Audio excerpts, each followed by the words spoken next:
I'm in the bush, just watching this family. I got extensions. Sit up, make granny start dancing. Yeah, we know what you did, and I'm coming, I'm low. And I know it. I just posted up. Quiet, yeah, he quiet, motherfucker, quiet. They know so like I'm a shoot. They know so like I'm a shoot.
All right, go ahead and clap it up. Shalom Israel, with the Israelite School of Universal and Practical Knowledge. Started out at 1 West 125th Street, Harlem, New York, under the Commanding General Yohana. This is ISUPK Austin Tuesday Brotherhood class. Brotherhood and sisterhood is a weapon. You understand? Brotherhood and sisterhood is the most important, is a very important weapon that we have, that Blacks, Hispanics, and Native Indians really need to start utilizing and come together. Give me a Zephaniah 2:1. Because everybody always wants to gather. Blacks, Hispanics, and Native Indians, they love gathering together, but they love gathering together with the heathen. They don't love gathering together with each other. And this is the problem with our nation. This is how come we don't know we're a nation. Hispanic brothers, we don't know we're a nation because I'm a Puerto Rican and he's a Dominican. Right. And we let these flags get in between us. When the only banner that we should be holding up that brings us together is this banner right here. Right. All right. This is the flag that you need to be flying, where you need to pledge your allegiance to. Okay. If you got that, you can get that, warrior. This is the book of Zephaniah, chapter 2, verse 1. Uh-huh.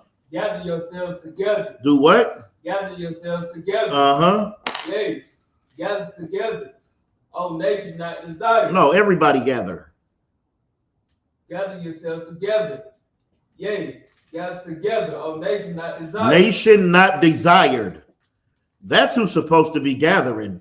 So-called blacks, Hispanics, and Native Indians, the people who are undesired on the earth. There is this movie called Hackers, I believe. All right, and within like the first, I don't know, 40, 50 seconds of it coming in, there's a clip, and it's like blacks, Hispanics, and Native Indians don't something. But just for them to put that together, they know that we're a family. Right. We don't know. We are over here celebrating and praising Martin Luther King for integration. When the Bible says to gather yourself together, O nation not desired, it doesn't say go join hand in hand with the heathen. Okay? And that's what we have to understand. We have to understand, and I understand why our grandmas, well, I don't understand, but I could see why, he is reverenced. We reverence MLK because that's what we were taught our whole life. We were taught that he did such a great thing, when what he did was destroy everything inside of us. Because since integration, we haven't built no black hospitals. Right. We haven't built any historical black colleges. We haven't did anything since then. We just looked at their institutions and said, this is enough. We look at their institutions, we look at their facilities, and we say, that's the standard. There's no need for us to build our own. Okay? By now, we would have had our own police force, our own everything, and we wouldn't be having all these problems that we have in today. Okay? But since we integrated, instead of we were no longer safe. I wish I would have pulled that up. There was this video where they asked these two young brothers.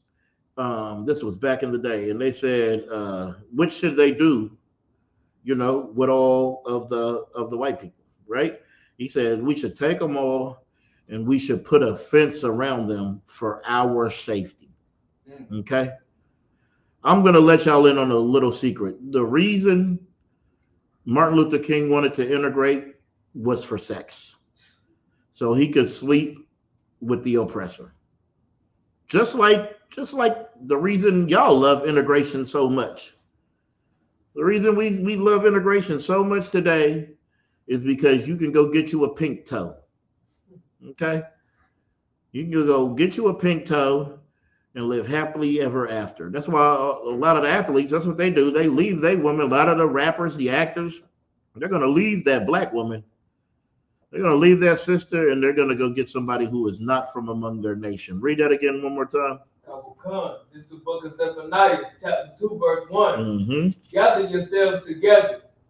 Yea, gather together, O nation not desired. That's what we have to do. We need to gather together. We didn't gather enough with our enemies. We didn't gather enough with the oppressor. And where has that gotten us? But besides the bottom, but besides just a good slave, right? We need to come from among them, okay? Come from among their philosophies, from their ways.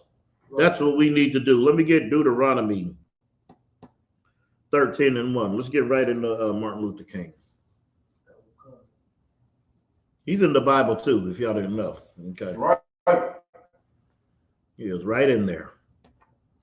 This is the book of Deuteronomy, chapter 13, verse 1. Mm-hmm. If there arise among you a prophet or a dreamer of dreams. Well, what? Or a dreamer of dreams. Or a dreamer of the dreams. I had a dream that little black boys and little white girls can hold hands, and not the content, not the color of your skin, but the content of your character. Read that again. Or a dreamer of dreams, Mm-hmm. and giveth thee a sign or a wonder. Mm-hmm. Go ahead. Verse 2. And the sign or the wonder come to pass, Mm-hmm. whereof he spake unto thee, saying, let us go after other gods, which thou hast not known, and let us serve them. See, that's what you're doing. because through Christianity, through serving Christianity, and God loves everybody, is how these ideas get fundamentally instilled in you. If you believe that God loves everybody, then you believe that you should give your love to everybody. Right. And when you give your love to everybody, do you know who you don't give your love to? You don't give it to your people. Your people need your love. These other nations don't need nor do they care about your love. But you know who absolutely needs your love? Your people. You see, they're giving, all these other nations, they're giving love to their people, and they are building up societies and communities. There is a Chinatown by every ghetto. There's one right over off of North Lamar. Okay? They got a whole community while you were sitting there hurting, while you were sitting there with no identity. Okay? Continue reading. Verse 3. Thou shalt not hearken unto the words of that prophet. You should not listen to that prophet when he's telling you that we need to go over there and we need to join hand in hand. All right? Martin Luther King told us we need to join hand in hand and we need to forgive. And Kakam said something so heavy to me in the car. He said, after all that, say how you said it, Kakam. Yeah, like if I could, after all this work, so-called work that he did with the integration, the only thing that rewarded him was with a bullet, sir. Good night. Give him a hand. That was an excellent observation of what really happened. He did all this, and they rewarded him with a bullet because they didn't care about his love or his lust or his reasoning. Okay? They was perfectly fine being separate. Right. But they know that they need you. So they'll integrate you because they knew you would just be a better slave with integration. Because now you believe that you're equal. So you're going to come in here and you're going to work twice as hard to show that you're equal, to prove yourself. That's why when you go on the job, you see your oppressor over there not doing a damn thing, trying to be as lazy as hell. And what do? You come in there working hard. Okay? Right. You come in there doing extra because you're trying to show them that you're one of the good ones. That's what you do for your oppressor. When you go in there and you do all this coonery, all you're trying to do is show him that you're better than the other ones. Right. You're not like the other ones. Okay? And you get old enough and you get enough time in this world, you'll hear one of them say it, you know. You'll hear them say, yeah, you're not like those other ones. You know what I mean? You're not like the other ones. What the hell is that supposed to mean? You know how disrespectful that is to me? Right. You're out there downing my people, so you separating me from my people, so you saying I'm more like you, a disgusting bastard who is raped, robbed, and pillaged the earth? Right. No, I'd rather be like one of them brothers from the ghetto, like Christ. One of them brothers from Nazareth, right? What good thing could come out of Nazareth? Well, Christ could come out of Nazareth. So we all can be good things out of the ghetto, but we can't be a good thing trying to serve our oppressors because we're just going to take on their ways, their customs, their systems. All right, continue reading. Or that dreamer of dreams. For the Lord your God proveth to you to know whether ye love the Lord your God with all your heart and with all your soul. Mm-hmm. Verse 4.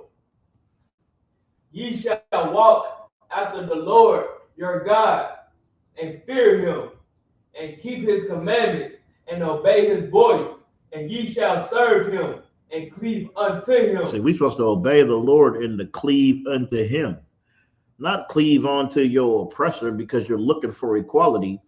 The Bible doesn't teach equality. Right. The Bible says that the Lord chose a people. to be a special people above all people on the earth. Continue reading. Verse 5. And that prophet or that dreamer of dreams shall be put to death, because he has spoken to turn you away from the Lord your God. You see, that turns you away from the Lord thy God. He's speaking, bringing you deeper into Christianity because he wants you to mix and mingle, having those dreams. It said that he will be put to death. That's why he was thanked and rewarded with a bullet. All right? Because the Lord said, you are turning my people away from me. You are taking them right into the hand of the devil. Continue reading. Which brought you out of the land of Egypt and redeemed you out of the house of bondage. Out of where? The house of bondage. You see, that's what that is, the house of bondage.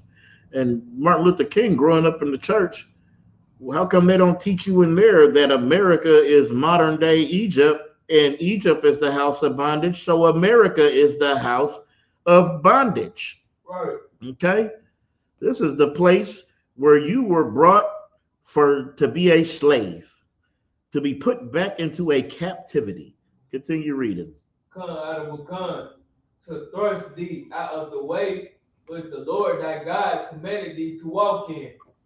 So shalt thou put the evil away from the midst of thee. You see, we got to put the evil away, not run to and join it. Give me Ecclesiasticus 12 and 10.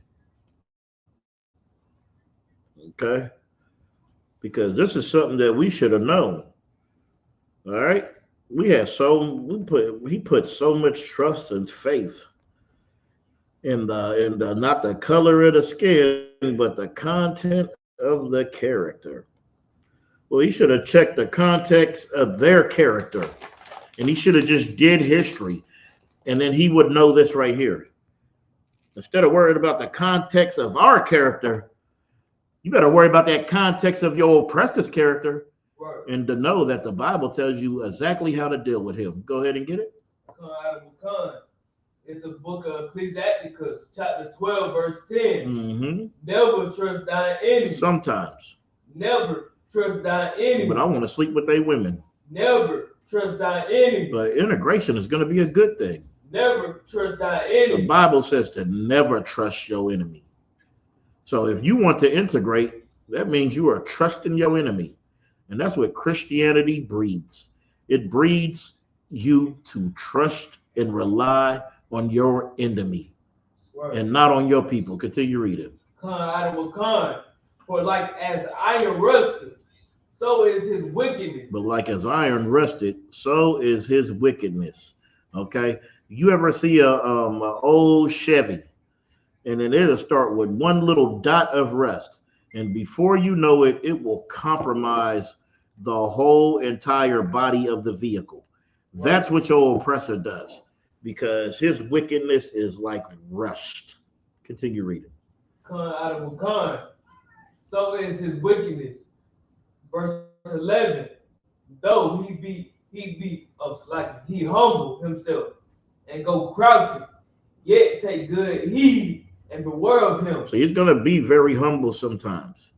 He's going to come in real soft. When we at camp, they do it. When we at camp, they come real soft and real meek and real humble until you awaken their spirit and they show their true colors. Right. So you better take good heed to them. You better pay attention.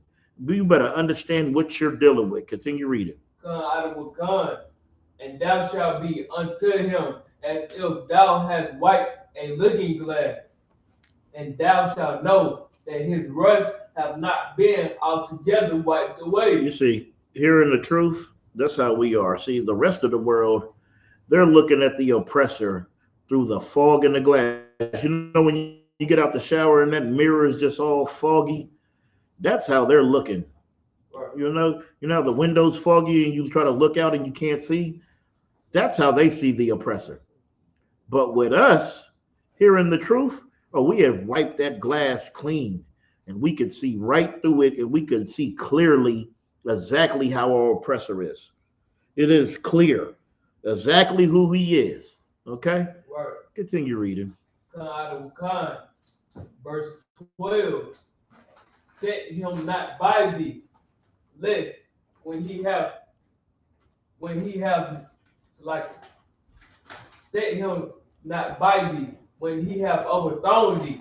He stand up in thy place. You see, that's what happened to us.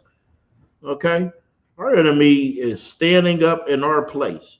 They are ruling the world when you should be ruling the world, black man, Hispanic man, Native Indian man. You're God's chosen people. Right. You are supposed to be on top, not your oppressor. But your oppressor is on the top because you want to be just like him. And since you want to be just like him, the Lord said, okay, he'll just be above you. Continue reading. Khan, neither let him sit at thy right hand, lest he seek to take thy seat. You see, don't set him next to you. You should never trust him. You don't sit him next to you on the right hand because he's going to take your seat. He's going to take your spot. Continue. Khan, and thou at last remember my word and be pricked therewith. Continue reading. Khan, verse 13. Who will pity a charmer that is bitten with a serpent? You see, who's going to pity a charmer who was bitten with a serpent? You see, they like to play those games with the cobra. They'll put them in a vase and they'll charm them with the flute. All right, they'll charm them. They'll do all that. Now, if he gets bit by that cobra, you're going to say, well, he shouldn't have been messing with the cobra, right? They do that all the time when they're hunting. You out hunting the lion, you hit him twice, he runs and jumps at you and claws you. Right. Well, what are you out there for? Just to put something on your wall? See, your oppressor will go out there and unalive anything just to put the head on the wall. That's the whole purpose. I don't even know what they do with the rest of the body. I guess they just chop the head off and it's going on their wall of victory. And they show you just how cunning of a hunter they are. Oh, wait. Let me see. Hold on. Let me see.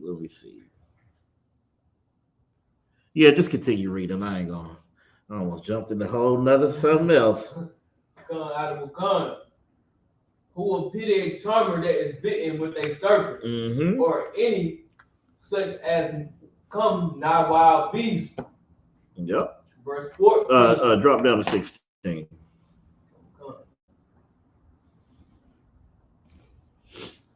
Verse 16.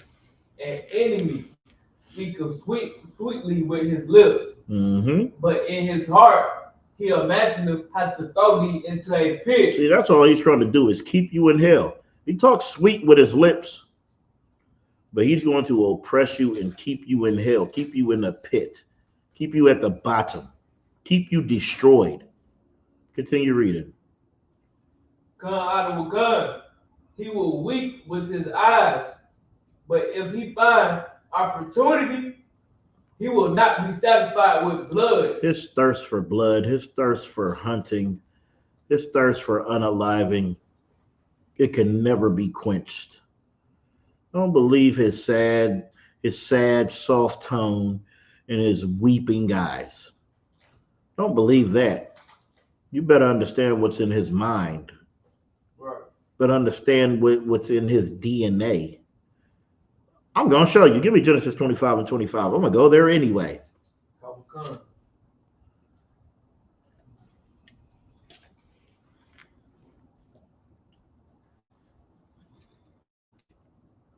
This is the book of Genesis, chapter 25, verse 25. And the first came out red, all over like a hairy garment. And they called his name Esau. Yep. Verse 26. That's your oppressor right there. Continue. Khan. Verse 26. And after that came his brother out, and his hand took hold on Esau's heel. And his name was called Jacob. Continue reading. And Isaac was 80 years old when she bare them. Yep. verse 27. And the boys grew, and Esau was a cunning hunter. He was what? A cunning hunter. Esau is a cunning hunter. Your oppressor is a very cunning hunter. He wakes up at 3 a.m., puts deer piss all over his body, hides in the tree just so he can shoot Bambi. Right. That's what he does. Okay? He is a cunning hunter. Oh, think of all the cunning ways he uses to unalive you. Oh, through history, he has been very cunning. Oh, and his tactics are so wicked. You see what they did to Christ. I mean, did you see that? Did you read about that? Right. Have you heard about what they did to Christ? Oh, he's so diabolical and so cunning. Is there any more on that? Khan. Oh, yeah, go ahead. A man of the field. A man of what?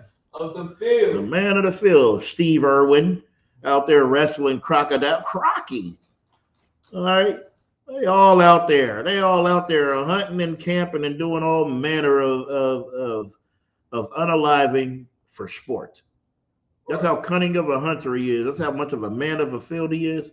It's all for sport. You know, when our Native Indian brothers and sisters was out there and they had to take a buffalo, they would use the whole buffalo.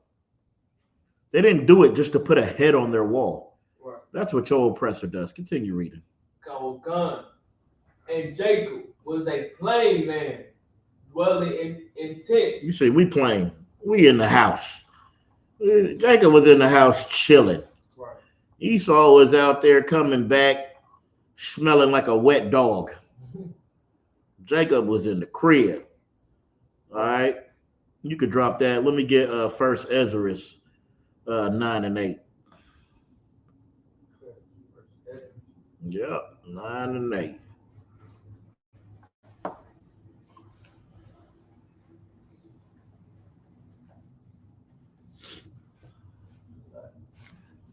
Oh, sweat.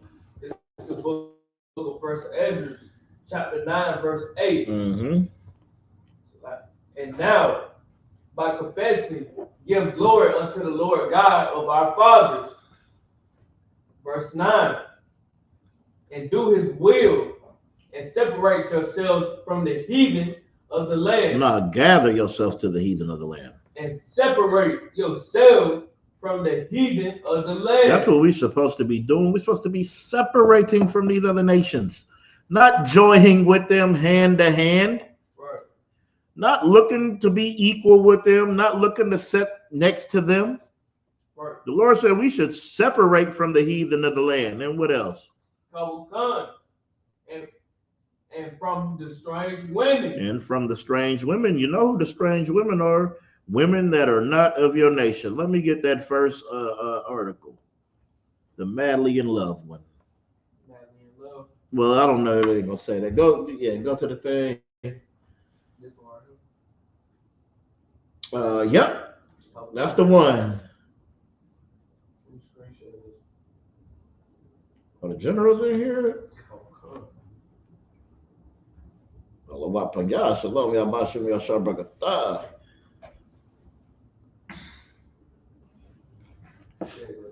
Go ahead. This is political magazine. We were madly in love. The untold story of MLK's white girlfriend. See, this is what they don't know. You want to reverence this man and put him so high on this pedestal. I was even when I was listening to XM radio, you know, they was just talking about it all day yesterday, and they believe that he did a great thing when this thing that he wanted so bad destroyed us, and it was for his love of white women. Go ahead and continue reading. Patrick Park has written, it took me a long time to find Betty Mosey. I had first learned her full name while reading Bearing the Cross, the 1986 biography about Martin Luther King Jr., written by David Garreau. In the book, Garreau briefly describes a serious relationship between King and a young white woman around the same age named Betty. Mm-hmm. They had met at Crozer's Theological Seminary. So that's what I'm saying. You see how Christianity destroys us, right? Where does it say? They met at Crozer's Theological Seminary. So Christianity is helping bring him together with this white woman that he is madly, madly in love with. All right, continue reading. Khan in Chester, Pennsylvania. Mm-hmm. At the time where King was a divinity student from the age of 19 until 22, mm-hmm. when he graduated in May 1951. In bearing the cross, Garreau quoted a close friend and mentor of King's at the time, Reverend Pewis J. Barber, who said the relationship had left King as a man with a broken heart. He never recovered. He never recovered from this. He never recovered from this broken heart because he just loved her so much. He was so madly in love. And that's what we do. That's what we do as a people. We just be madly in love with everybody from every other nation, but we hate our sisters. You hate your baby mama, but you will go out there and you will give all your love to a heathen. And that's why we destroyed. This is what is destroying so-called blacks, Hispanics, and Native Indians. We need to reserve our love for us. All right. We're the ones who need our love. Our sisters need our love. Right. Your oppressor doesn't need your love. And her father doesn't want you with her. Just like I don't want my children with them. Okay? Continue reading. Khan, in a way, I never recovered from that quote. As I wrote my own book about King, I wasn't satisfied with such a short description of such an apparently devastating relationship. He said there wasn't enough information in there. Let me research and write my own book on it. Continue. Garreau was the first biographer to discover Betty's last name, and fortunately for me, buried it in a heavyweight endnote at the back of the book. That endnote took me on 2 cross-country flights, spurred dozens of calls to wrong numbers, and knocks on countless doors of people I thought might have known Betty. They didn't, but I left my business card anyway, and eventually one of those people found someone who might know Betty. And that person sent me an address to which I sent a letter. It worked. Now he's getting somewhere. Now he's going to be able to get some of this information. He was really out there researching. He really wanted to know this. He's talking about knocking on doors and leaving business cards, countless business cards with people. All right. Continue reading. Khan, from the start, Moet and King's relationship was anything but carefree. Almost all of King's friends, including Barber, tried to discourage him from staying with Betty. His friends tried to do what? Discourage him from staying with Betty. Yeah, you see, they were saying, hey, bro, do you know what happened to us from these people? Right. And you're over here trying to make a union with them? He wanted to make a union with this woman, Betty. Okay? And today we want to make unions with Becky's. Right. Becky with the good hair. Ain't that what Beyonce said? No, that dog stringy hair is not good hair. You have good hair. Right. Black woman, remember that. You're the one with the good hair. Okay? Not them. Continue reading. Khan, knowing what an interracial relationship would mean for his future. See, they knew it. They said, man, you are over here and you plan on being this, I don't really want to say revolutionary. What did they call it, what he was doing? Slovakia. What was he? What did they say he did? I can't remember off the top. All right. It'll come back to me. Right. But civil rights leader. You're supposed to be your plans on being a civil rights leader. This is not going to look good. You trying to be a civil rights leader and you in love with Betty. Right. Okay, continue reading. I thought it was a dangerous situation that could get out of hand. And if it did get out of hand, it was Smear King. His closer classmate, Cyril Powell, recalled in a 1986 interview, it would make his future hard for him. It is right. That would definitely make the future hard. You're supposed to be my civil rights leader. You're supposed to be my leader. But you was over here having relations with this woman, being madly in love. No, you're not going to be able to lead me that way. Because all you're going to do is lead me into their house. Lead me into their ways, after the rudiments of the world. Right. Not after Christ. Continue reading. But Betty recalls that time, and the young king would find this anyway. Mm-hmm. In our year-long correspondence and one long meeting in January 2016, Betty, who recently passed away at the age of 89, told me the story of their relationship and just how close King came to walking away from his future plans for her. You see? Do you see that? And that's how our brothers is right now today. The brothers who have a white woman, they act the same way. They will leave their future plans.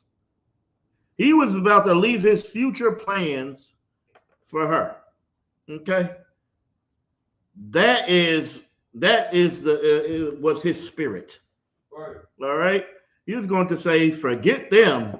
I got what I wanted. There's no need for me to have no civil rights movement because I got what I wanted.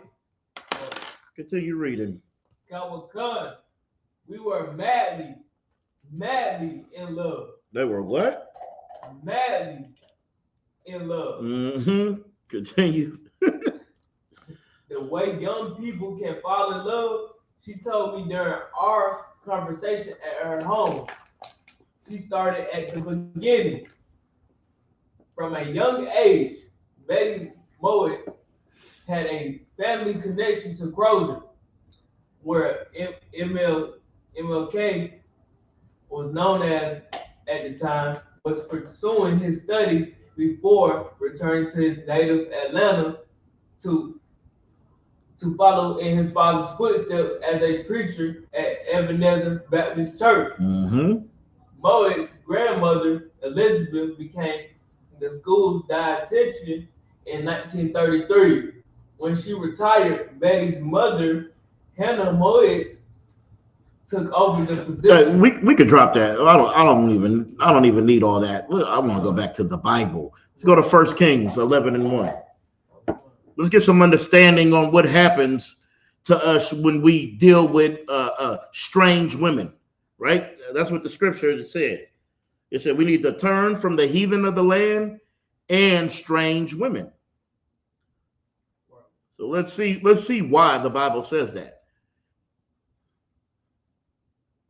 This is the book of 1 Kings, chapter 11, verse 1. Mm-hmm. But King Solomon loved many strange women. He what? Loved many strange women. He loved many strange women. Okay? He started getting these women from these other nations, and he was loving many strange women. That's when it's talking about strange women, it's talking about the women from the other nations. Continue reading. Kawakan, together with the daughter of Pharaoh. Uh-huh. The Hamites, Kawakan, Africans. Go ahead. women of the Moabites. Them Asians, yep. Continue. Ammonites. Uh-huh. Edomites. Uh-huh. Zidonians and Hittites. Continue reading. Verse 2. O the nations concerning which the Lord said unto the children of Israel, ye shall not go into them. See, the Lord said we should not go into them, not join hand to hand, not make unions, not judge them. He kept talking about the content not the color of our skin, but the context of our character. We should look at the context of their characters, and then you'll know who the devil is on the earth. Right. And we won't have to argue you up and down. You would just get it if you just pay attention to what really happened in history. They always want to say it's so long ago. Do you know the fake Jew today will not go into a Mercedes because it's a German car? Right. How come nobody calls him a racist for that? Right. How come nobody has anything to say about that? But when we don't want to join hand in hand with our oppressor, then we're a problem. Right. Okay? They want to make us a problem for not wanting to join hand in hand when nobody on the earth wants to join hand in hand with their oppressor. Right. But they want to destroy you mentally. And they make you believe that you're wrong for feeling some kind of way. You always have to get over it. It's always so long ago. Well, they still celebrate everything that happens to them. Anything that happens to this nation, they hold on to it. They told you at 9/11 to never forget.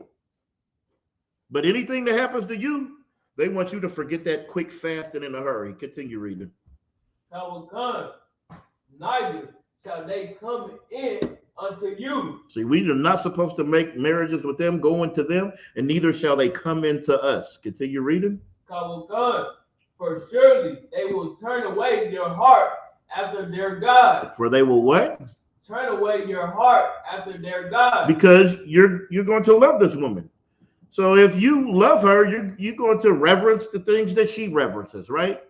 And she's going to say, well, I know you believe that Israelite thing, but just come to me to the temple. Just come to me to the temple, to Buddhist temple, and get you some peace and tranquility. That's what they're going to say to you. And you're going to say, yeah, all right, I'm just going to go. I'm just going to go so I don't have to hear her mouth.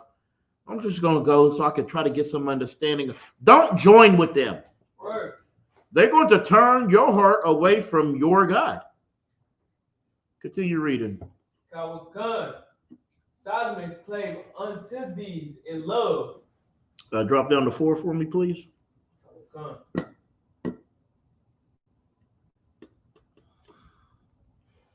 This is the book of 1 Kings, chapter 11, verse 4. Mm-hmm. For it came to pass, when Solomon was old, that his wives turned away his heart after our God, after other gods. You see, and when he got old, his wives, they were able to turn his heart away from the Most High to other gods. Continue reading.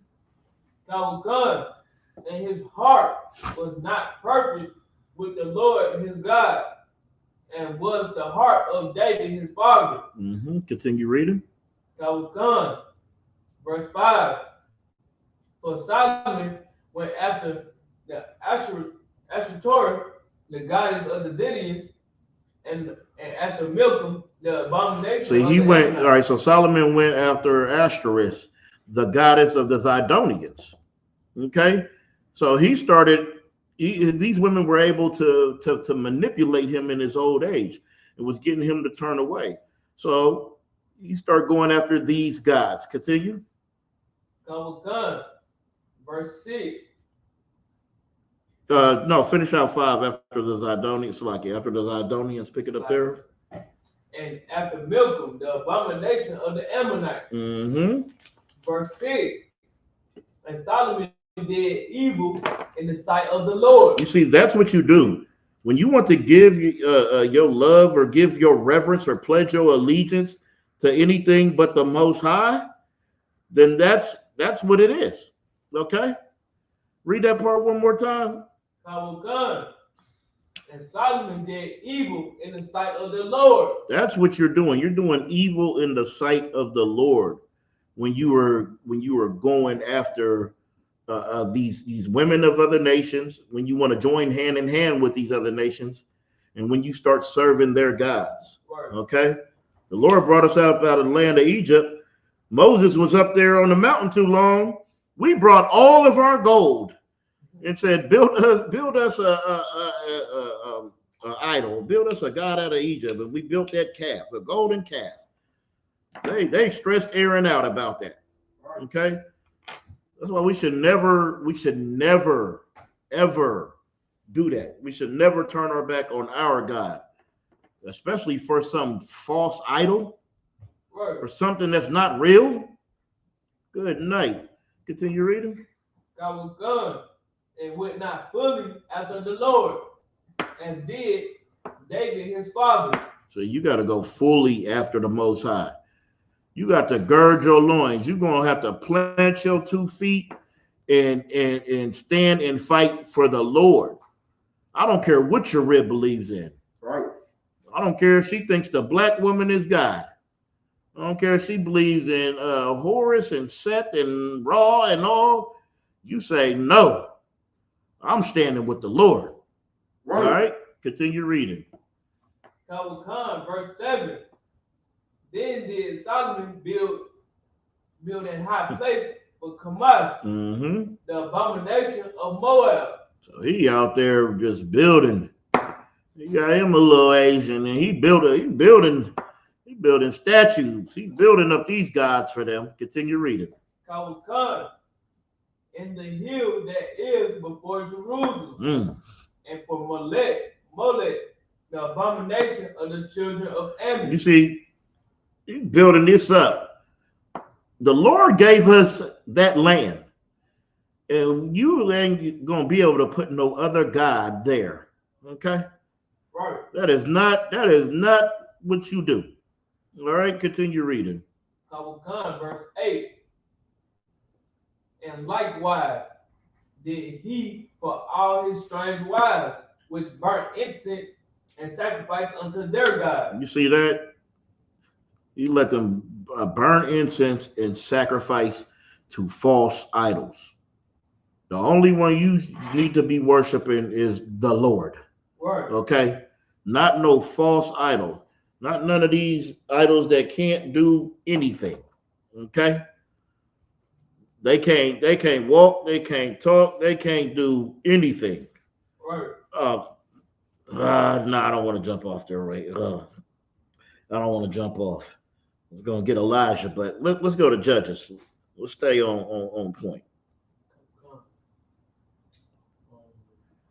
You see, when you believe in Christianity and God loves everybody, and you reverence Dr. Martin Luther King, all right, this is the spirit you take on. Right. And you say love is love, and it's okay. When the Lord is telling you it's not okay, because it's going to turn your heart away from the Most High. I want Judges 14:1.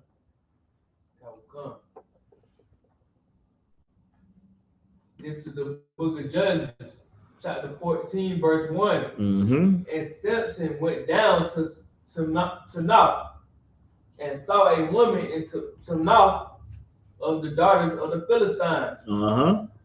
Verse 2. Verse 2. And he came up and told his father and his mother and said, I have seen a woman in Timnah of the daughters of the Philistines. So he sees this woman of the Philistines, and he's like, I got to have her. He wanted her so bad, he went to his mother and his father. He went to his parents and said, get her for me to wife. Okay, Solomon had a big problem with loving those heathen women, and it was at his destruction at the end. At the end, it destroyed him. Okay, because he trusted his enemy, and the Bible says to never trust thy enemy. Continue reading. Now therefore, get her for me to wife. Verse 3. Then his father and his mother said unto him, is there never a woman among the daughters of thy brethren? Stop there. That's how you know he had a major problem. His father and mother had to say to him, is there never ever, son, a woman among your nation, among your brethren, among your kinsmen, according to the flesh? Right. Is there anybody who are Israelites, right? Come on, man. You out here just wanting to sleep with everybody. You just want to go out here and go to the club and find you a strange woman just so you can make her your wife. You need to find somebody from your brethren. You need to go get one of your sisters. That's who you get to take as a wife. Right. And better yet, you better come up in the school. You better come up in the school and wait that 6 months so you don't end up with something that you don't really want. Right. It doesn't make no sense. You're going to go to the club. You're going to pick this woman. You're going to make her your wife. Now you're going to hate her. You're going to do everything to make her leave you. And then you're going to go do the same thing and keep picking the same kind of woman. Maybe you should just come into the school. You should learn, shed yourself for the world. Right. Learn the 6-month rule so you don't end up with the wrong person. Right. That would be wise. You need to just come over here under this leadership, under the Commander General Yohana, and just learn how we are supposed to conduct ourselves. This is your safety. The ISUPK is your safety, your safe haven, and your refuge. Right. This will save your life. Not you just going out there YOLOing it. You're out there YOLO. You're out there, I'm going to do me. All right. Lord be with you. Continue reading. Is there never a woman among the daughters of thy brethren or among all my people that thou goest to take a wife of the uncircumcised Philistines? See, that's what you shouldn't do.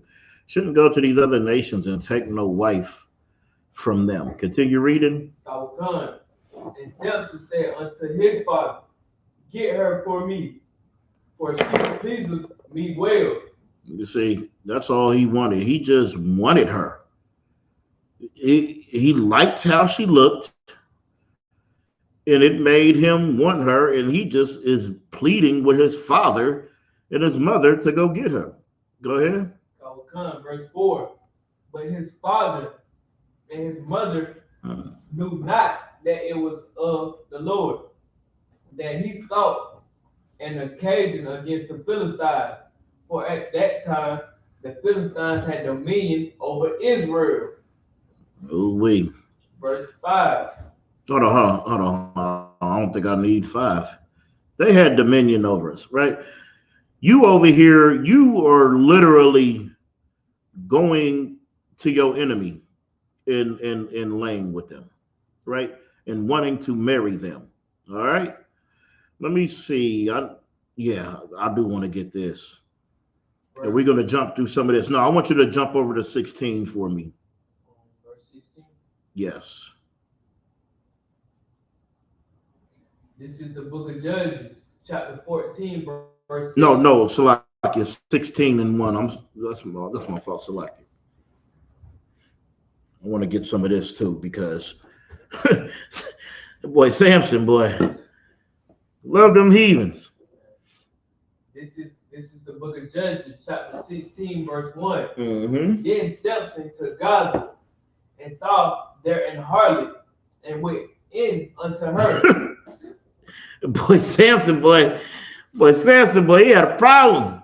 All right, he had a problem with these women. Continue reading. Verse 2. And it was told the Gazites, saying, Samson is come hither, and they compassed him in. When it says compass him in, it means to surround him.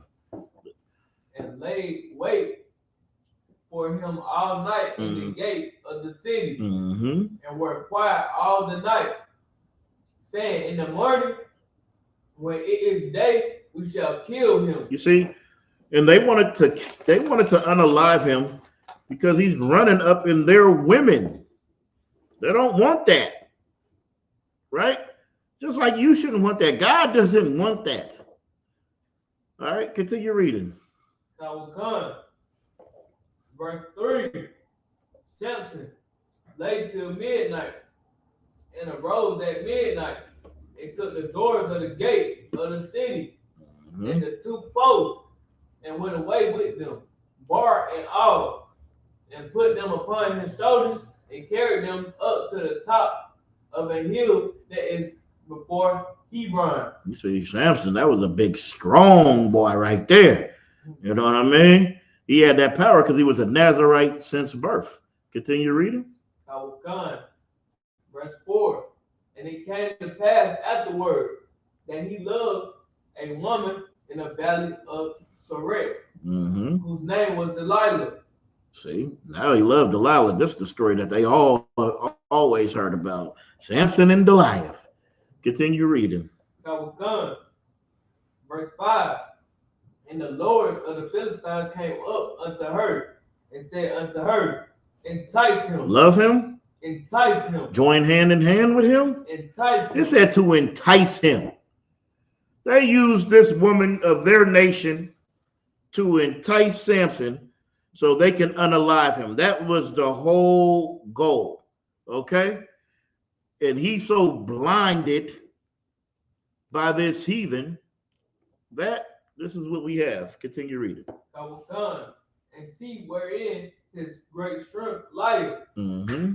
and by what means we may prevail against him, Mm-hmm. that we may bind him to afflict him, To love him, to afflict him, to join him into our family. to afflict That's what him. they want to do. They want to bind and afflict him. Okay? Because he is running up in their women. Continue reading. Come out of a gun, and we give thee every one of us 1,100 pieces of silver. You see, and then she said, "Oh, I need that money." Okay? Verse 6.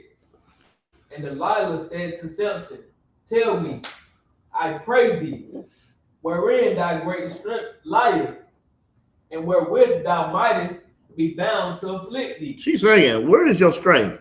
How could you be bound and afflicted? What is your great strength? All right? Drop down to 10, because Samson was over here telling her, all these ways that he could lose his strength, but they weren't true. And this is where we at now. Go ahead. This is the book of Judges, chapter 16, verse 10. Mm-hmm. And Delilah said unto Samson, behold, thou hast mocked me and told me lies. Now tell me, I pray thee, wherewith thou mightest be bound. Verse 11. And he Oh, said, no, that's where he said that Bob with new bros. Hold on, we're going to skip down. I want to skip down past. Yes. Let me see. Read 13. Verse 13. Yeah, I need 13 just so I can break something down too. Kawakhan.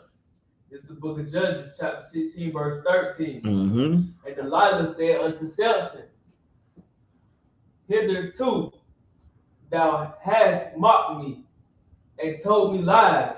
Tell me wherewith thou mightest be bound. And he said unto her, if thou weavest the 7 locks of my head with the web. So I wanted you to read this because the 7 locks of his head is not dreadlocks. They always want to draw him with some dreadlocks. A lock can be unlocked. Right. He had braids.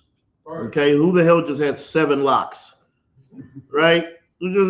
How many brothers you know out there with 7 dreadlocks? Right. Okay, it's braids. All right. Now let me drop down and find my point.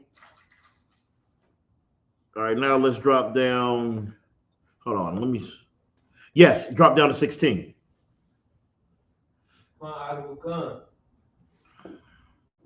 Verse 16. And it came to pass when she pressed him daily with her words. She did what? Pressed him daily. She pressed this brother daily because she wanted that money. She wanted to find out where his strength came from so she can make $1 off of his head. Right. Continue reading. Kawakhan, and urged him so that his soul was vexed unto death. She nagged him to death. She Right. nagged him to death to find out where his strength lied. Continue reading. Kawakhan, verse 17. And he told her all his heart, and said unto her, there have not come a razor upon my head, for I have been a Nazarite unto God for my mother's womb.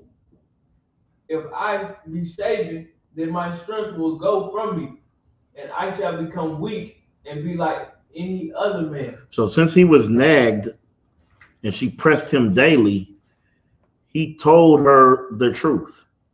And this is what she did with that truth that he told her. Like, he already knows that what was going on, because everything that he told about the strength, they already tried. That's why she said, if you love me, how could you mock me? Well, if you love me, how could you sell me for a few coins, for a few dollars? You see, that's why you can never trust your enemy. That's why you should never lay with anybody from the heathen nation, because you're not going to be that important to them. Right. She was willing to sell him out for these coins. All right. Where we at? 18. Yep. That's all I need. I just want 18, and then we'll move on. It's the book of Judges, chapter 16, verse 18. And when Delilah saw that he had told her all his heart, she sent and called for the lords of the Philistines, saying, come up this once, for he hath showed me all his heart. Then the lords of the Philistines came up unto her and brought money in their hands. And put that, who brought that money? Continue reading. Verse 19. And she made him sleep upon her knees, and she called for a man, and she caused him to shave off the 7 locks of his head. And she began to afflict him, and his strength went from him. You see, he lost his strength dealing with a heathen woman. Right. That's why we don't need to, we never needed to integrate. We were doing fine. All right. We were doing fine in our own neighborhoods. We had all our things. And ever since then, we haven't had not one black institution built, because we said theirs is the standard. Why do you need to build another black college when you're able to go to theirs? Right. Okay. And we made theirs the standard, and we just put ours back on the back burner and say, we'll never do this again. We'll never build this again. Let me get that other article. MLK's the probably. Let me see. Let me go up. Yep.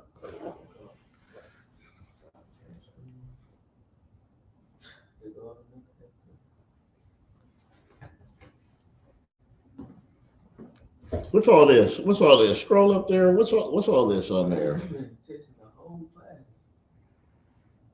The original Christian is here to drop the link in the chat, please. The original Christian is here to drop. Please drop the link in the chat, teacher. Take them shades off, Spider-Man, and drop the link.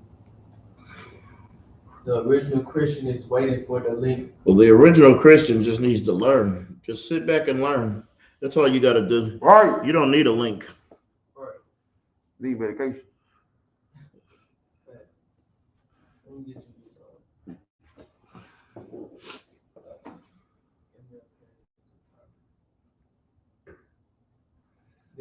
this is MLK's The Private. Mm-hmm. Robert George and Eugene Rivers responded recently to the latest revelations about America's most iconic civil rights leader, asking, does the sexual depravity of Martin Luther King Jr. negate his work and his witness in the cause of racial injustice? Continue. George is a white Catholic philosopher at Princeton University. Rivers is a Harvard-educated black Pentecostal preacher. They believe that MLK's behavior must be historically acknowledged and condemned, even while he still merits honor for his work on behalf of America's highest ideals of human equality. You see, the Bible does not breed or preach or teach equality. All right. So his work was on America's highest ideals of human equality. He just wanted to be equal enough so he can continue to put his rod in their women. Continue reading. God, MLK's chronic infidelities have widely been known for decades, but a recently discovered 1964 FBI memo based on an FBI eavesdrop of MLK's DC hotel room reports MLK and another pastor hosted an orgy with several women. What do these pastors do? Hosted an orgy with several women. What you think your pastors are doing today? Right. Your pastors are in those churches, oh my goodness, running through women. Right. I don't know if y'all seen it. I don't know if y'all been around long enough, but hey, I've seen it to where a woman could be in that house, baking. They could be baking cookies, frying fish for that pastor, and you better not touch it. If you touch it, your clothes will be in a Glad bag.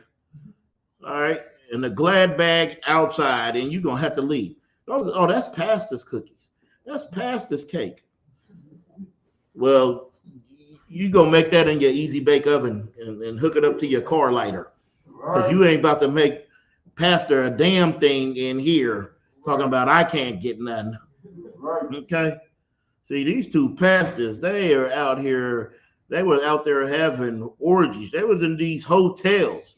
As they were going and doing their thing, they civil rights thing.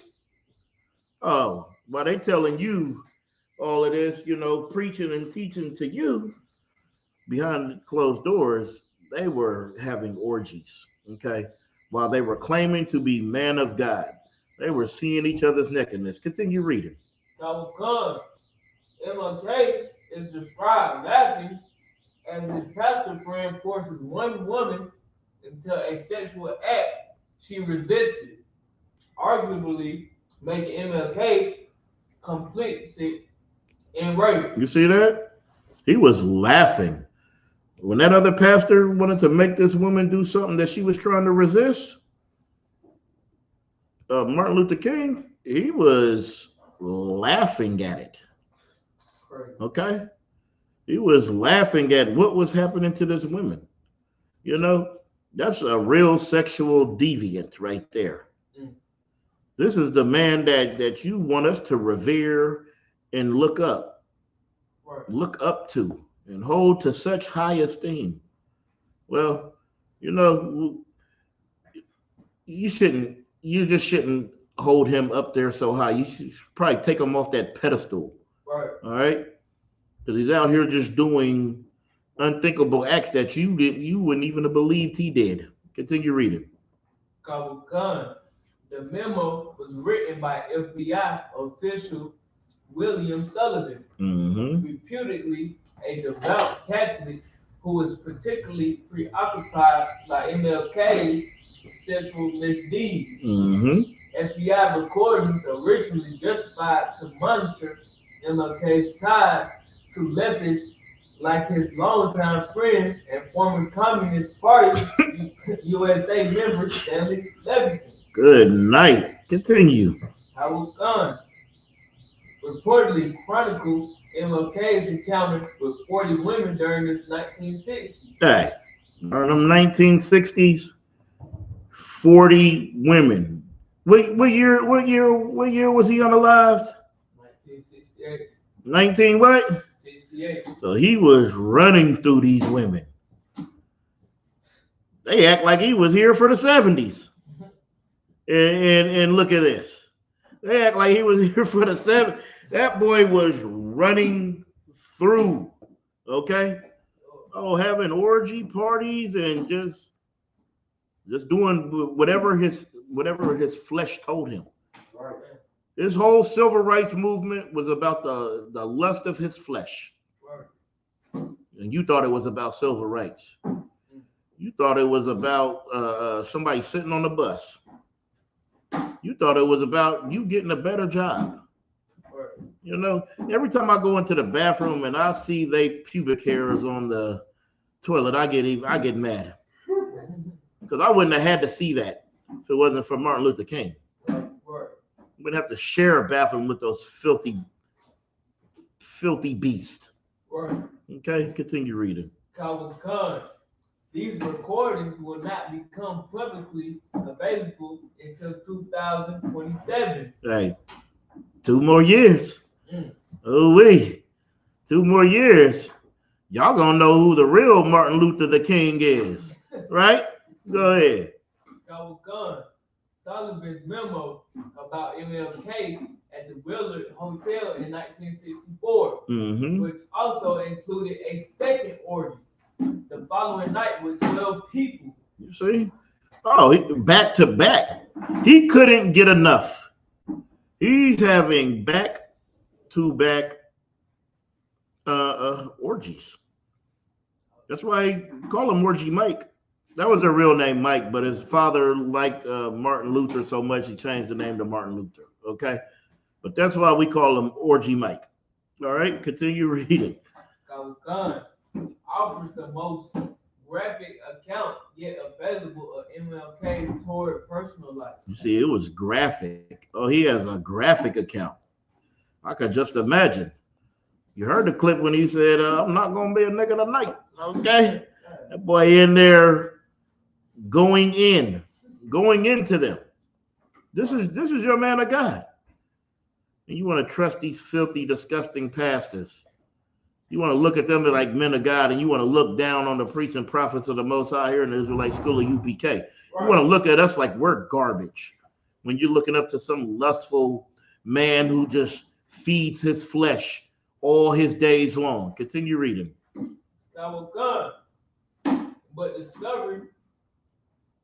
But discovery of Sullivan's memo was not the first account of MLK in a DC hotel. In 2011, recordings of Jackie Kennedy emerged in which she recalled Bobby Kennedy had told her about a FBI tape of MLK organizing an orgy at a Washington hotel. Hold on. MLK did what? MLK organizing an orgy. See, he's organizing them. He ain't just participating. He organizing it. We gonna go to this hotel. We bringing them, this, and we're gonna have a freak off. Continue reading. At Washington Hotel during the 1963 March on Washington. During the what? The 1963 March on Washington. So why he out there marching and talking in silver writing? When it comes time, once them doors close, he's in those hotel rooms and he is having an orgy that he organized. He is an organizer of orgies. Continue reading. President Kennedy, she recalled, urged her not to be judgmental of MLK, which is unsurprising since JFK's own infidelity were as epic as MLK. Yeah, they was all freaky. They probably had some freak offs together. Who knows? Okay. Probably had some organized orgies together. Continue reading. He said, "Don't judge him. My brother freaky too." Okay. My brother like it too. Continue. Calvin Khan, in a 2012 memoir, a former JFK mistress recalled she was seduced as a 19-year-old intern, and the president once asked her to perform sex on a JFK male while he watched in the White House pool. You know, he was messing with Marilyn Monroe and all them. You see, what Bill Clinton did wasn't new. Y'all think this is new? Trump out here talking all kind of craziness. He said he'll grab a married woman by her box. Right. Okay? They don't care. That's what they doing. They seducing these young girls. Are you gonna be an intern? He's supposed to be the leader of the free world. He seduces them easy. You use their position of power to do these things. And that's what Martin Luther King was doing too. Use his position of power as a civil rights leader to seduce women, to seduce women and men to perform in these acts, these disgusting acts. Why did it have to be an orgy? He couldn't just do it by himself. Right. He wanted to see other men out there slaying another woman, just like JFK. So he can watch. He wants to see it. He wants to visualize it. He wants to take it in. Continue reading. Now, Khan, and the president once asked her, I was like, so how should a great and widely admired figures like JFK and MLK be assessed amid such revelations? They should be assessed by the context of their character. Is this what he was talking about? He's showing the context of his character. Let's get back to the Bible. Right. Let me get Deuteronomy 7:1.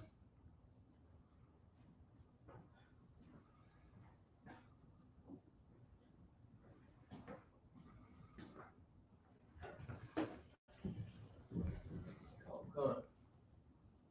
This is the book of Deuteronomy, chapter 7, verse 1.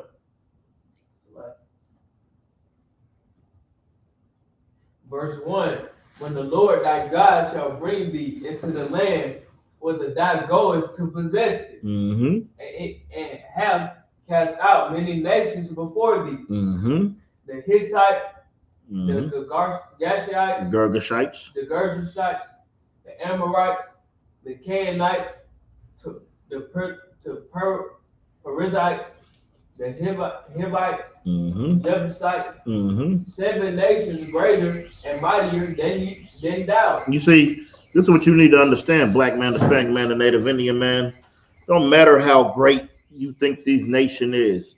Don't matter how strong you think they is, how much military might they have. The Lord can destroy any nation for you. But for that to happen, you know what we're going to have to do? We're going to have to follow him. We're going to have to follow his laws, his statutes, his commandments. Not integrate, Right. not give our love to these other nations, not pledge our allegiance to America. Continue reading. Now come, verse 2, and when the Lord thy God shall deliver them before thee, thou shalt smite them and utterly destroy them. Thou shalt make no covenant with them. Thou shalt what? Make no covenant with them. We should not make no covenant with them. See, you believe because of Christianity that Christ came back to love everybody. So that means you should make a covenant with them. Right. The Bible is telling you absolutely, unequivocally, do not make a covenant with these nations, with these other nations. Right. All right? You will be destroyed doing that. We're going to stay at the bottom doing that. So we have to come up out of that mindset, man. And we've been programmed and been at the bottom so long, and then they give you Caesar Borgia. So you're looking at Christ as if he one of them. Okay. So if you believe Christ is God and he looks like them, you know what you're going to believe? You're going to believe that they're closer to God. Because you don't understand that God and Christ and the angels and the Israelites look like you, have the same plights you had, the same story you have. Okay? Continue reading. Shall become, nor show mercy unto them. Don't show them no mercy. They don't show you any. Right. Don't show them no love. They don't show you any. Don't show them no care. They don't show you any. Continue reading. Come out of gun. Verse 3. Neither shalt thou make marriages with them. No, you should be madly in love with them. Neither shalt thou make marriages with them. No, you should organize orgies. Neither shalt thou make marriages with them. You should not make any marriages with them. Right. You don't make no marriages, no unions, no covenants, no anything with them. Right. They are, these these other nations are the beasts of the field. Right. And the beasts, they come to devour us. We're like prey. And they come and they devour us. And that's because we do not listen to our God. Right. We listen to our oppressor, or you listen to your pastor, or you listen to your mama or your grandmother, or your father, who doesn't know who God is. Right. Continue reading. Khan, thy daughter thou shalt not give unto his son, Mm-hmm. nor his daughter shalt thou take unto thy son. So neither shall you make any marriages, unions, or covenants with them, neither shall your children. Right. Your children shouldn't do it either. That's right. My kids been knowing from, day one not to bring, that's been going across the house. I believe I was told that. Don't bring no white woman home. Right. I believe I was told that. And my parents believe that God loves everybody. And they believe love is love. Just not in this household. They don't mind the neighbor doing it. They just said don't bring them in here. Okay? Right. Continue reading. Khan, verse 4. For they will turn away thy son from following. For they will what? For they will turn away thy son from following. See, this is what the Lord understood about us. This is what the Lord understood about us, that if we make marriages, unions, and covenants with these other nations, that we are going to turn away from following him. And look at us now today. We believe that we follow him wholeheartedly, and we don't follow him at all. We are sitting up in these churches. We're sitting up in these mosques. You're practicing Egyptology. They sleep with them too. If you don't know, one of their Ashra Kwesi, he's one of their what they call them, their master teachers. Right. He's married to a white woman. Yeah, when they come with that blackety black stuff, ask them about that. Tell them the answer for that. We ain't worried. We don't have to worry about that here in the ISUPK. Right. Our leaders aren't doing anything like that.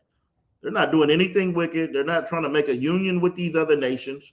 What they are trying to do is raise up men and women, honorable men and women. And that's what we have under the leadership under Commander General Yohana. Right. He is raising righteous men and women, and we are actually a nation. This nation is forming and getting bigger and greater every day because of righteous leaders. Outside of the ISUPK, there's not a righteous leader on this earth. And the faster our people can understand that, the better off we'll be. All right, continue reading. Khan, that they may serve other gods, so will the anger of the Lord be kindled against you and destroy thee suddenly. Continue reading. Verse 5. But thus shall ye deal with them. Ye shall destroy their altars and break down their images and cut down their groves and burn their graven images with fire. You see, because the Lord doesn't want you to serve idols. I think we'll do that next week. We'll do idols next week. Okay? And we'll get deeper into that, because you're not supposed to be serving no idols.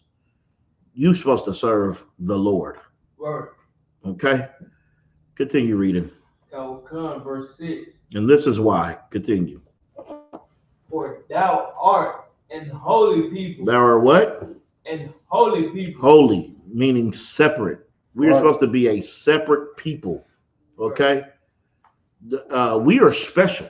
And see, this is the problem with us. We want to give something that is so precious, something that is for us and that is so precious. We want to give it to the world. We want everybody to be able to look into our records and say, I have a place there. Right. You do got a place. If you're a heathen, just go to Isaiah 14:2. You'll see your place. Right. Okay? But we want to give this. Nobody else takes their holy things. I remember when Bruce Lee was trying to teach karate to everybody. Oh, they said, you trying to teach the Guaylo. You giving them our secrets. This is something that is sacred to us. This ain't for everybody. That's what we got to understand about this Bible. This Bible, it ain't for everybody. It ain't for the other nations. This is something that is sacred to us, the so-called Blacks, Hispanics, and Native Indians. Right. That belongs here with us. Okay? Doesn't belong to everybody. So quit trying to give something, your most precious thing, your God, most precious thing you have. Quit trying to give it to everybody else, because nobody else wants to give you their sacred things. Right. Continue reading. So come, for thou art an holy people unto the Lord thy God. Mm-hmm. The Lord thy God hath chosen thee to be a special people unto himself, above all people. No, next to. Above all people. Equal. Above all people. Joining hand in hand. Above all people. I had a dream that little black boys, little black girls, little white boys, little white girls. Above all people. Why didn't Martin Luther King ever see that? His daddy was a preacher. He went to theological school, right? Right. He never seen that. While he was trying to make everybody integrated and equal, did he not see that? Okay, play that little clip. The Instagram clip. Yeah, that Instagram clip. Because whoever this is, he must not have read Deuteronomy either. Just must have never seen it.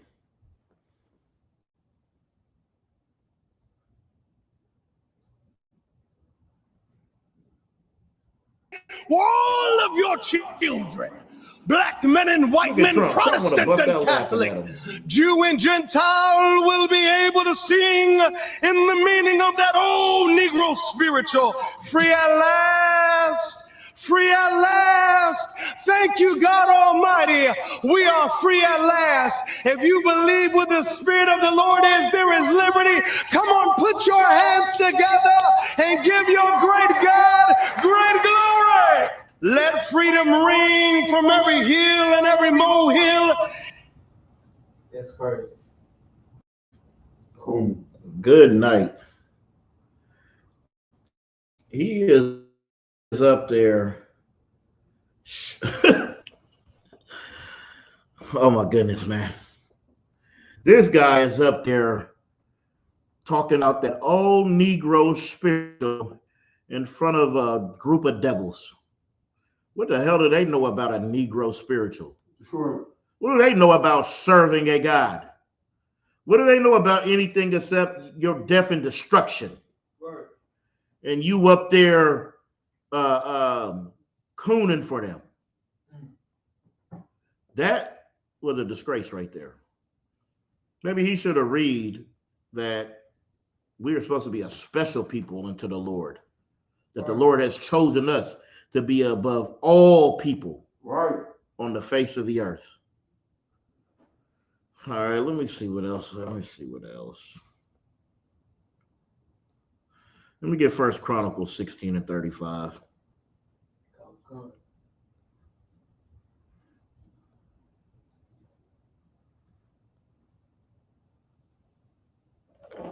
This is the book of First Chronicles, chapter 16, verse 35. And say ye, save us, O God of our salvation, and gather us together and deliver us from the heathen. That's what we need. We need to be gathered together and delivered from the heathen. Right. Not gathering to the heathen. This is why we are destroyed. We are destroyed for a lack of knowledge. If we had the knowledge of God, then we would know that we shouldn't join hand in hand, right? We would know these things. And that brother wouldn't be up there in front of Donald Trump with that stupid duck lip face. Right. All right? With that stupid face, and he's looking at him like, you're just a slave. Get up here, preach, and make black people feel a little better. Okay? All right. Is there any more in that scripture? Kawakun, Go ahead. that we may give thanks to thy holy name and glory in thy praise.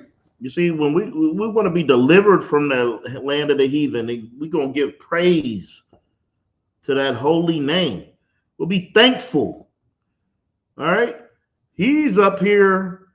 He was up there preaching like they saved. Could come. Right. Zakaria, that boy up there talking about the mighty God like they are saved.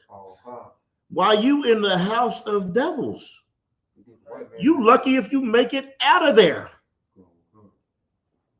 I mean, good night. We just did Trump. I did something on Trump a couple weeks ago. I showed you how he's just like a mafia member, just like a mobster. Brought out the article and everything. Let me get Zechariah 11:5. This is your oppressor right here. This is what your oppressor does.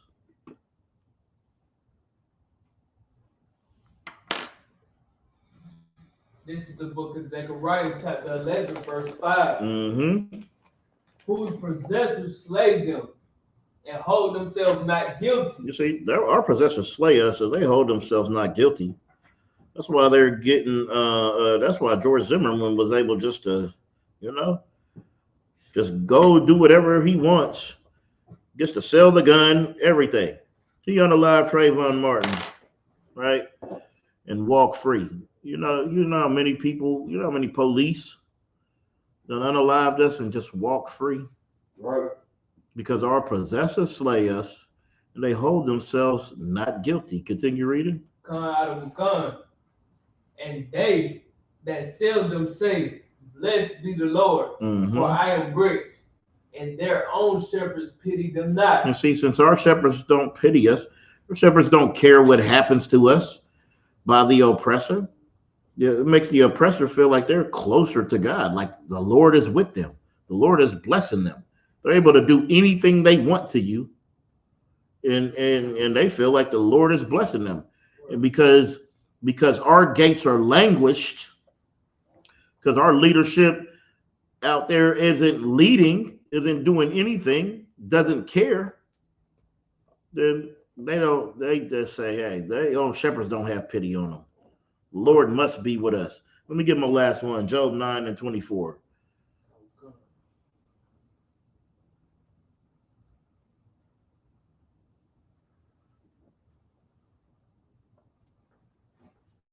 It's the book of Job, chapter 9, verse 24. Mm-hmm. The earth is given into the hand of the wicked. The earth is what? The earth is given into the hand of the wicked. The earth is given into the hands of the wicked. These people who are ruling this earth are wicked. These beasts of the field, they are wicked. You should never want to join with them. What you need to do is come up out of their Christianity, come up out of their philosophies, come up out of their ways, come up out of their customs, come up out of their ways of living and their ways of teaching you how life should be. Right. Continue reading.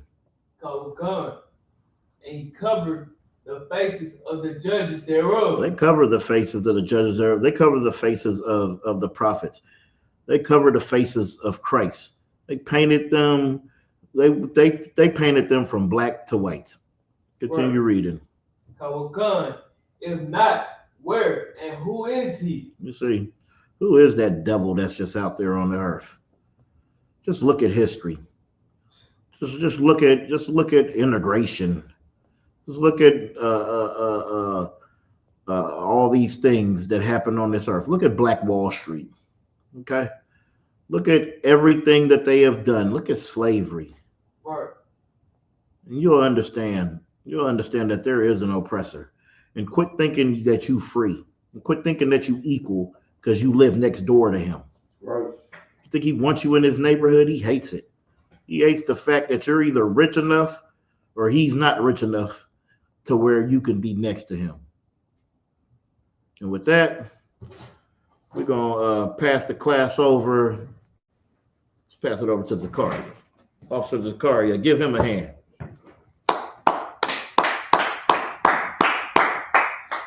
All right, these are the ISUPK security announcements. We are the ISUPK, starting out at 1 West, 125th Street, Harlem, New York, roll for new brother and sister. When a new brother or sister comes to the school, they are off limits for 6 months. They are to be saluted only. They are here to shed themselves over the world. If they need transportation, peace will arrange it. After 6 months, if a brother or sister has an interest in a particular person, he or she must get permission from the head to speak to a brother or sister. There is another 6 months in which the brother and sister will court each other. After this 6-month period, the brother and sister will get permission from the head to marry. Tithe, which is a commandment found in the book of Numbers, chapter 18, verse 21, and the book of Malachi, chapter 3, verse 8 through 10, means 10th in the Hebrew, ma'ashura, 10% of any penny of any increase the Lord gives you. Get a treasury department or teacher. Priest fund, free will offering for priests, not mandatory. Whatsoever amount you would like. Upcoming holy convocations. The next holy convocation is the Feast of Purim, which is the 14th and 15th day of the 12th month, Thursday, March 13th, and Friday, March 14th, 2025. This can be found in the book of Esther, chapter 9, verses 20 to 31. If anyone wants to be a trooper in school, start wearing all black, boots, shirt, pants, headband, and or a scarf. And with that, I pass the class back to Priest and Officer 500, Shema Bonaparte. All right, with that, we're going to Imagine, which means to stand. We'll give a courtesy salute to the brothers. All right. All right, men of Israel. All right, Madra Shabbat. Imagine. Barak. Yahweh Hashem Yahshua Barakatah. All right, Yazamata, we're going to turn. Sar, face the sisters. Sisters rise. All right, men of Israel. Madra Shabbat. Imagine. Barak. Yahweh Shemal Elatham Hashem Yahweh Shah. Yajamata, dismissed.